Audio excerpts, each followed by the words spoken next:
नमस्कार दोस्तों, ये बात सब जानते हैं कि G20 की प्रेसिडेंसी इस साल इंडिया के पास है। यानी जितनी भी समिट्स और फोरम्स होंगे दुनिया के टॉप 20 देशों के बीच, उन्हें इंडिया के द्वारा होस्ट कराया जाएगा। मेन समिट है यहाँ पर, वो 9 और 10 सितंबर को होगी नई दिल्ली के प्रगति मैदान में, जहां दुनिया के हेड्स ऑफ स्टेट्स आएंगे, यानी प्रेसिडेंट्स और प्राइम मिनिस्टर। लेकिन एक सवाल यहाँ आपके मन में आता होगा, ये G20 होता क्या है? ये ग्रुप क्यों एग्जिस्ट करता है? इसे बनाने के पीछे क्या मकसद था? क्यों हर साल ये देश एक दूसरे से अलग अलग जगह पर मिलते रहते हैं? आइए समझते हैं आज के इस वीडियो में। India has formally taken over the presidencies of the G20. G20 की मेजबानी भारत को मिलना एक बहुत ही बड़ा अवसर है। India is readying itself to host the mega event. Hello, hi, नमस्कार, अस्सलाम वालेकुम। कैसे हैं आप सब? उम्मीद करती हूँ कि आप सब अच्छे से होंगे, खुश होंगे, सलामत होंगे। मैं हूँ तबस्सुम गुलफ्शा, इंडिया से आपकी दोस्त, आपकी होस्ट। तो फ्रेंड्स, मैं लेकर आई हूँ आज एक बहुत ही ट्रेंडिंग टॉपिक, जो है G20 समिट। जी हाँ फ्रेंड्स, मैं G20 आखिर समिट है क्या, G20 समिट आखिर है क्या, इसके बारे में आज इस वीडियो के माध्यम से हम जानने की कोशिश करेंगे। और उससे पहले मैं आपको एक छोटा सा हिंट दे देती हूँ फ्रेंड्स कि G20 मोदी जी की वजह से नहीं आया है इंडिया को। ये एक्चुअल में G20 जो है वो रोटेशन वाइज, यानी बारी बारी हर देश को वो करने को मिलता है, G20 होस्ट करने को मिलता है। तो इस बार जो चांस है G20 होस्ट करने का, वो इंडिया को मिला है। और ये फिर हम तो जानते हैं कि मोदी जी तो भाई मोदी जी हैं, उनका तो फेंकने का कोई लिमिट नहीं है। तो मोदी जी जो फेंक रहे हैं अभी कि G20 इंडिया को उनके वजह से मिला है, तो भाई ये तो आउट ऑफ लिमिट है, हजम नहीं हो रही है बात। तो फ्रेंड्स, G20 एक्चुअल में इंडिया को मोदी जी की वजह से नहीं मिला है। ये एक्चुअल में इस बार इंडिया की बारी थी। हर साल कोई एक देश G20 को होस्ट करता है, तो इस बार इंडिया की चांस थी G20 को होस्ट करने का। और इत्तेफाकन ये मोदी जी का लास्ट ईयर है शासन का, और वो होस्ट कर रहे हैं। तो फ्रेंड्स, चलिए चलते हैं, देखते हैं कि G20 आखिर है। नमस्कार दोस्तों, ये बात सब जानते हैं कि G20 की प्रेसिडेंसी इस साल इंडिया के पास है। यानी जितनी भी समिट्स और फोरम्स होंगे दुनिया के टॉप 20 देशों के बीच, उन्हें इंडिया के द्वारा होस्ट कराया जाएगा। मेन समिट है यहाँ पर, वो 9 और 10 सितंबर को होगी नई दिल्ली के प्रगति मैदान में, जहां दुनिया के हेड्स ऑफ स्टेट्स आएंगे, यानी प्रेसिडेंट्स और प्राइम मिनिस्टर। लेकिन एक सवाल यहाँ आपके मन में आता होगा, ये G20 होता क्या है? ये ग्रुप क्यों एग्जिस्ट करता है? इसे बनाने के पीछे क्या मकसद था? क्यों हर साल ये देश एक दूसरे से अलग अलग जगह पर मिलते रहते हैं? आइए समझते हैं आज के इस वीडियो में। India has formally taken over the presidencies of the G20. G20 की मेजबानी भारत को मिलना एक बहुत ही बड़ा अवसर है। India is readying itself to host the mega event. दोस्तों, G20 को समझने से पहले हमें समझना पड़ेगा G7 को, क्योंकि G7 G20 से पहले बना था। बात है अर्ली 1970s की। दुनिया की आर्थिक हालत काफी खराब चल रही थी। वैसे तो इसके पीछे कई कारण थे, लेकिन सबसे बड़ा कारण था 1973 की ऑयल क्राइसिस। ये क्राइसिस तब शुरू हुई जब अरब देशों ने ऑयल पर एक एम्बार्गो लगाया। उन देशों को तेल बेचना बंद कर दिया जो इजराइल के सपोर्ट में थे। मोस्टली वेस्टर्न कंट्रीज थी, जैसे कि अमेरिका और यूरोप। ये वेस्टर्न देश मिडिल ईस्ट से आने वाले तेल पर बहुत ज्यादा रिलाय करते थे, और इसकी वजह से भारी इकोनॉमिक रिसेशन देखने को मिली इन देशों में। 11 Arab countries cut off all oil shipments to the United States. We are heading toward the most acute shortages of energy since World War II. इनकी सरकारों ने डिसाइड किया, अगर इस इकोनॉमिक हालत को बेहतर करना है तो हमें साथ में एक्शन लेने की जरूरत है। इकोनॉमी को वापस ट्रैक पर लाने के लिए हमें साथ में बैठकर इकोनॉमिक पॉलिसीज बनानी चाहिए। इसी के चलते कुछ इनफॉर्मल मीटिंग्स होती हैं अमेरिका के व्हाइट हाउस में इन देशों के फाइनेंस मिनिस्टर्स के बीच में। अर्ली 1973 की बात है। अमेरिका, फ्रांस, यूके और वेस्ट जर्मनी के फाइनेंस मिनिस्टर्स एक दूसरे से मिलते हैं। 2 साल बाद ये इटली और जापान को भी इंक्लूड कर लेते हैं, और 1975 में होती है पहली G6 की मीटिंग। ये फर्स्ट ऑफिशियल मीटिंग थी। इसके बाद 1976 में कनाडा भी ज्वाइन कर लेता है, और ये G6 का ग्रुप G7 का ग्रुप बन जाता है। ये सातों देश अपने समय के सबसे डेवलप्ड देशों में से थे। इनकी इकोनॉमीज दुनिया की टॉप इकोनॉमीज में से थी। लेकिन इसके अलावा भी कई कॉमन चीजें थी इनके बीच में। इन सभी देशों में लिबरल डेमोक्रेसीज थी, जो ह्यूमन राइट्स और इंडिविजुअल फ्रीडम जैसी वैल्यूज को प्रमोट करती थी। पॉलिटिकली कोल्ड वॉर के समय में ये सारी कंट्रीज वेस्टर्न ब्लॉक का हिस्सा थी, तो आइडियोलॉजिकली भी सेम कह सकते हो, और इकोनॉमिकली तो ऑफ कोर्स ये सब ऑयल क्राइसिस और रिसेशन जैसी समस्याओं से जूझ रहे थे। तो मेन मकसद इनका यही था, साथ में बैठकर इकोनॉमिक स्ट्रेटजीज बनाना। साल 1998 में रशिया को भी इस ग्रुप में शामिल कर लिया जाता है, G7 G8 बन जाता है। लेकिन 2014 में जब रशिया ने क्रीमिया को इन्वेड किया था, उसके बाद से रशिया को इस ग्रुप से बाहर निकाल दिया गया। इसी रीजन से ग्रुप आज के दिन भी G7 है। अब G20 पर आए तो इसकी शुरुआत भी इकोनॉमिक क्राइसिस की वजह से ही हुई थी। साल 1997 की Asian financial crisis. South Korea, Indonesia और थाईलैंड के देशों में इस समय एक भयंकर financial crisis I. Global markets worried that other Asian countries might have similar hidden flaws. इसके पीछे क्या कारण था उसकी बात मैं नहीं करूंगा, टॉपिक से ज्यादा डाइवर्ट हो जाएगा। लेकिन ये क्राइसिस इतनी बड़ी थी कि इसकी वजह से हांगकांग, लाओस, मलेशिया, फिलीपींस और कुछ हद तक चाइना, जापान, सिंगापुर, ताइवान और वियतनाम जैसे देश भी अफेक्ट हुए। इन देशों में करेंसी की वैल्यू तेजी से नीचे गिरने लगी, बेरोजगारी बढ़ने लगी और कुछ देशों में तो दंगे भी देखने को मिले। इसके अगले साल 1998 में रशिया में भी फाइनेंशियल क्राइसिस देखने को मिली। यही कारण था कि रशिया को G7 में इंक्लूड किया गया इस समय पर। लेकिन G7 के और मेंबर्स ने यह भी रियलाइज किया कि दुनिया समय के साथ साथ और इंटरकनेक्टेड बनती जा रही है। ग्लोबलाइजेशन इतना ज्यादा देखने को मिल रहा है कि किसी एक देश में प्रॉब्लम होती है तो उसका असर बाकी देशों पर भी पड़ता है। इसलिए अगर पूरी दुनिया में हमें इकोनॉमिक स्टेबिलिटी लानी है और भारी रिसेशंस को होने से रोकना है, तो हमें दुनिया की जो इमर्जिंग इकोनॉमीज है उनके साथ भी साथ में बैठकर एक्शन प्लान्स बनाने होंगे। तो 26 सितंबर साल 1999 में G7 की फाइनेंस मिनिस्टर्स की मीटिंग के दौरान G20 ग्रुप की स्थापना करी जाती है। वैसे यहां मैं कहना चाहूंगा कि अगर कोई कॉन्सेप्ट आपको मेरे वीडियोस में नहीं समझ आता है तो चैट जीपीटी का इस्तेमाल करके देखो, बहुत मदद मिलेगी। मैं रोज चैट जीपीटी का इस्तेमाल करता हूं और सच में ये आपकी एफिशिएंसी को नेक्स्ट लेवल तक ले जा सकता है। अपने काम के अलग अलग एस्पेक्ट्स में मैंने अपनी एफिशिएंसी और प्रोडक्टिविटी को एक जबरदस्त तरीके से बूस्ट किया है चैट जीपीटी का इस्तेमाल करके। और इन्हीं अनोखे तरीकों और यूज केसेस को आपको समझाने के लिए मैंने एक 4.5 घंटे का कोर्स भी बनाया है चैट जीपीटी पर,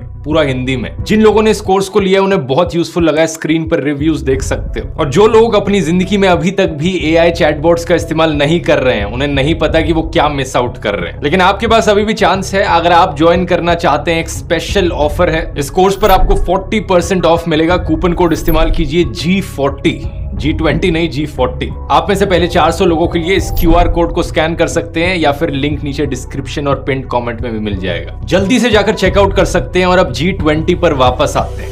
इस ग्रुप में डेवलप्ड कंट्रीज, डेवलपिंग कंट्रीज को भी इंक्लूड कर लेती है। लेकिन सवाल ये कि इस G20 में किन देशों को रखा जाए और किन देशों को नहीं रखा जाए। सबसे पहला क्राइटेरिया ये होता है कि जो G7 के मेंबर्स हैं वो तो रहेंगे ही रहेंगे। उसके बाद ये देखा जाता है कि दुनिया के सबसे बड़े देश कौन से हैं, जो सबसे बड़ी इकोनॉमीज को हैंडल कर रहे हैं। इसके बेसिस पर China, India, Brazil, south Africa और रशिया को इंक्लूड कर लिया जाता है। फिर देखा जाता है कि रीजनली सबसे बड़ी पावर्स कौन सी हैं, क्योंकि दुनिया के हर एक रीजन का कोई ना कोई रिप्रेजेंटेशन होना जरूरी है। इसी रीजन से एशिया में इंडोनेशिया और साउथ कोरिया, साउथ अमेरिका से ब्राजील और अर्जेंटीना, नॉर्थ अमेरिका से मेक्सिको, ओशिनिया के रीजन से ऑस्ट्रेलिया, मिडिल ईस्ट के रीजन से सऊदी अरेबिया और टर्की, और यूरोप में G7 के देशों के अलावा पूरे यूरोप को रिप्रेजेंट करने के लिए यूरोपियन यूनियन को एज अ होल कंसिडर कर लिया जाता है। तो आज के दिन G20 में 19 देश हैं और एक यूरोपियन यूनियन है। मोटे मोटे तौर पर आप कह सकते हो कि ये 20 देश दुनिया के टॉप 20 देशों में से हैं।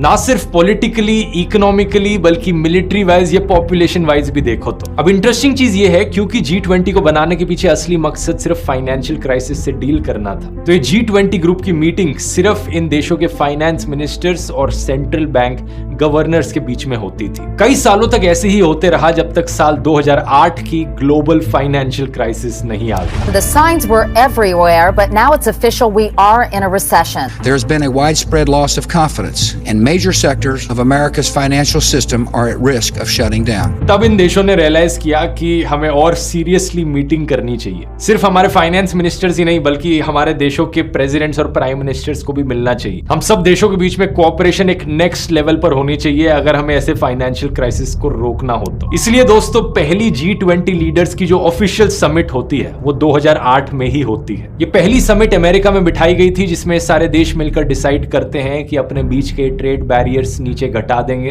स्पेंडिंग बढ़ाएंगे, इन टोटल $4 ट्रिलियन ये खर्च करेंगे ताकि सभी की इकोनॉमीज को रिवाइव किया जा सके। टोटल में ये G20 के सारे देश मिलाकर ग्लोबल जीडीपी में 85% कंट्रीब्यूट करते हैं। 75% से ज्यादा ग्लोबल ट्रेड इन देशों में होती है और 2/3 से ज्यादा दुनिया की पॉपुलेशन यहां रहती है। साल 2008 के बाद से हर साल G20 की समिट हुई है और हर साल ये अलग अलग देशों में होती है। इन G20 मीटिंग्स में जो एजेंडा बिठाया जा रहा है और जो काम हो रहा है उसे स्मूथली चलाने के लिए एक ट्रोइका सिस्टम का इस्तेमाल किया जाता है। ट्रोइका में 3 देश साथ में मिलकर काम करते हैं। करंट G20 प्रेसिडेंट, पिछले साल का G20 प्रेसिडेंट और आने वाले साल का G20 प्रेसिडेंट। पिछले साल इंडोनेशिया में हुई थी G20 की समिट, इस साल इंडिया में और 2024 में ब्राजील में होगी। तो इंडोनेशिया, इंडिया और ब्राजील ट्रोइका कंट्रीज हैं। G20 की जो प्रेसिडेंसी है ये एक रोटेशनल बेसिस पर काम करती है। जो 20 मेंबर्स हैं G20 के, हर साल एक अलग मेंबर को प्रेसिडेंट बनाया जाता है। मीडिया में सुनकर आपको लगेगा कि ये बहुत बड़ी अचीवमेंट हो सरकार की कि G20 इस साल इंडिया में आ गया है, लेकिन ये पार्ट ऑफ द प्रोसेस है। इस साल नहीं तो अगले साल इंडिया में G20 की समिट होनी ही थी। अगर आप लिस्ट देखो 2008 की पहली समिट से लेकर तो ये 18th G20 समिट है। सिर्फ अमेरिका ऐसा देश है जहां पर 2 बार ये समिट होस्ट करी गई है, 2008 और 9 में। उसके पीछे कारण हो सकता है कि जो 2008 की फाइनेंशियल क्राइसिस थी वो अमेरिका में ही शुरू हुई थी, लेकिन उसके बाद से हर देश को एक एक करके बारी मिली है। 2009 से अगर आप देखना शुरू करो, यूके, फिर कनाडा, साउथ कोरिया, फ्रांस, 2012 में मैक्सिको, 13 में रशिया, फिर Australia, Turkey, China, Germany, Argentina, Japan, Saudi Arabia, Italy, Indonesia और 2023 में इंडिया। सिर्फ 2 ही मेंबर्स बचे हैं G20 के जहां पर कोई G20 समिट नहीं हुई है, ब्राजील और साउथ अफ्रीका, और इसीलिए अगले साल ब्राजील में होगी 2024 में और 2025 में साउथ अफ्रीका में होगी। उसके बाद ये ऑर्डर दोबारा से रिपीट होना शुरू हो जाएगा 2026 में यूएसए से। अगर ये पैटर्न ऐसे ही चलता रहा तो अगली G20 समिट इंडिया में 2042 के अराउंड होगी। अब इन 20 देशों के अलावा कुछ गेस्ट कंट्रीज को भी इनवाइट किया जाता है G20 समिट्स में, जैसे कि स्पेन के पास तो परमानेंट इन्विटेशन है इन समिट्स का। इसके अलावा होस्ट कंट्रीज भी बाकी देशों को इनवाइट कर सकती है। तो इस साल इंडिया ने 9 और देशों को इनवाइट किया है: मॉरिशस, नेदरलैंड्स, नाइजीरिया,